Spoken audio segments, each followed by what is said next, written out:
on the 9th and 10th of February this year.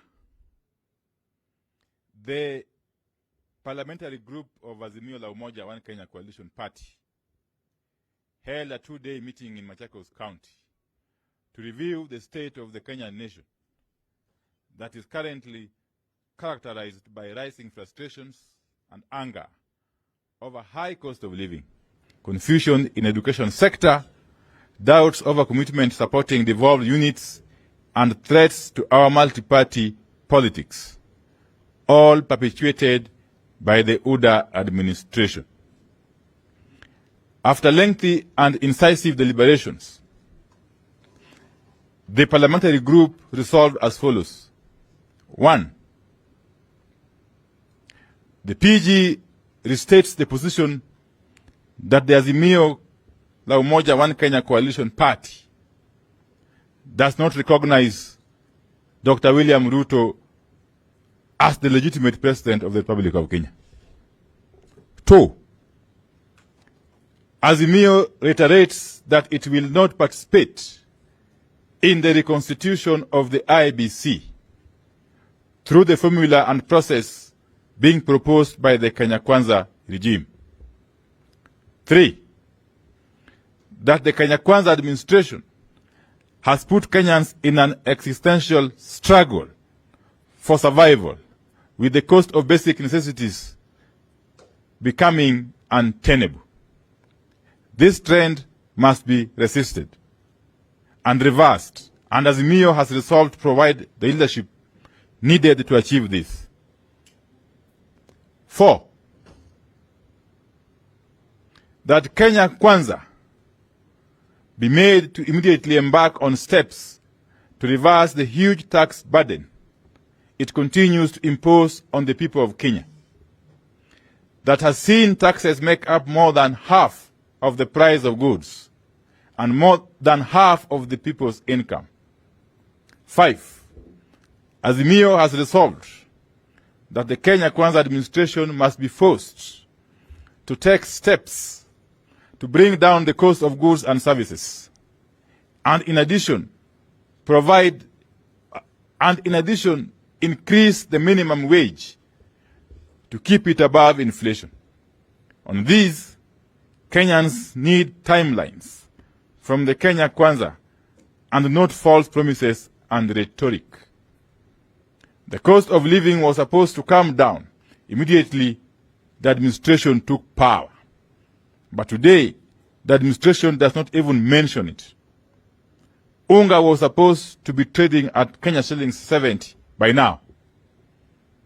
6. That with Azimio providing leadership, Kenya Kwanza be forced to restore and expand the social protection programs which guarantee a basic monthly income to the poor. 7. That with Azimio providing leadership, Kenyans mobilize and oppose plans to sell off state-run parastatals. These entities, some of which are critical to our national security, must be allowed to continue serving the public or to continue serving public good rather than lining the pockets of a few individuals. Further, these parastatals are public property and cannot be sold without parliamentary approval. The current attempt to amend the law so that these parastatals are sold at the whim of the administration will be resisted by the people of Kenya. 8.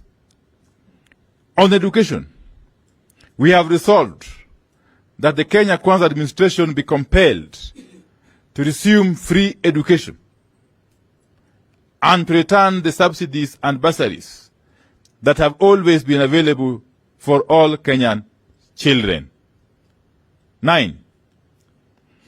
That the Kenya Kwanza regime be compelled to immediately address the confusion, the chaos, and the mounting expenses and demands surrounding the implementation of the junior high school program.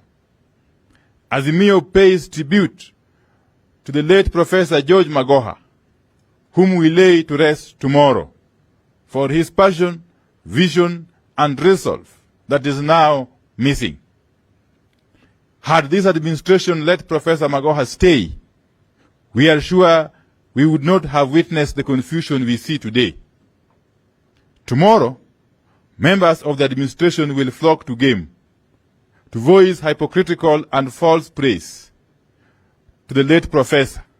Yet they refuse to allow him to finish his work of implanting the new education system, and instead elevated politics above the interests of the children of Kenya. Number 10, that we have taken note of the suffering of university and college students, and we demand that the Kenya Kwanza administration immediately release all pending help funds to help ease the suffering of students. Azimio notes that inflation has wiped out the purchasing power of the current allowances given to university students, and demands that the administration must also increase the amount available under help in light of the inflation. In addition, and to end the destitution prevailing in our campuses, Kenya Kwanza administration must be forced to restore the old catering services in all public universities to enable all students access decent meals. Open the kitchens to enable students live in dignity. Number 11, that the Kenya Kwanza administration immediately releases monies to the counties to enable devolved units offer services that are critical to our people at this very difficult time. Azimio supports the formula put up by the Council of Governors. We also support calls for the full transfer of devolved functions, including water, health, and agriculture, among others, to the counties with immediate effect. We note that over 4,000 doctors are currently unemployed, yet Kenyans cannot get the health services they deserve. Kenya Kwanza must immediately make it possible for county governments to employ these doctors as part of the process to achieve universal health care. 12, that the Kenya Kwanza regime must immediately stop all lies and release the NGCDF and NGAF monies to all constituencies to help ease the burden of the people for whom these funds are a lifeline. Severally, the regime has promised to release the monies, but failed to keep its word. Finally, number 13, we note we are currently engaged in a just struggle for this nation, a struggle for good standard of living, struggle for democracy, and struggle to safeguard our hard-won multi-party political system that is under threat. In this struggle, we shall not tolerate acts that amount to a betrayal of the dreams and aspirations of the people of Kenya. Azimio, therefore, asks its elected leaders to shape up or ship out. There will be no two ways about this. The flirtations and cohabitations with the Kenya Kwanza regime under whatever pretext is totally unacceptable. Development is to be sought from Parliament, which appropriates funds, and not from State House. State House has no constitutional mandate or power to appropriate funds. That mandate and power resides in the two houses of Parliament, that is the Senate and the National Assembly. Our people must not succumb to the blackmail, dirty politics, and dirty money being dished out by the regime that is struggling for legitimacy. Thank you. End of statement.